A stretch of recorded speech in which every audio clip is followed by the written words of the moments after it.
খুব টেস্টি হয়েছে। আজকের পর থেকে সব রান্না তুমিই করবে। ঠিক আছে। কি হয়েছে, মাথা যন্ত্রণা করছে? বোন, তোর ভাবির না খুব মাথা যন্ত্রণা করছে, দু চারটে কাপড় আছে ওইগুলো একটু ওয়াশ করে দে। ঠিক আছে ভাইয়া। আরে তুমি কেন কাজ করছো বোন? হ্যাঁ ভাইয়া। এই নে ঘরটা পরিষ্কার কর।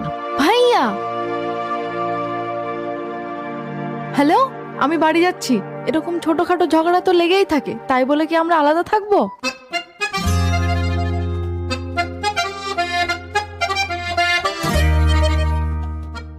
হ্যালো। কি হয়েছে জিজু? শালা সাহেব, বোঝাও তোমার বোনকে, একটু খুঁটিনাটি ঝগড়া হলেই বাবার বাড়িতে চলে যায়। ঠিক আছে, বোন হোক বা মেয়ে, যখনই ঝগড়া করে চলে আসে তাকে কখনোই প্রশ্রয় দেওয়া উচিত নয়।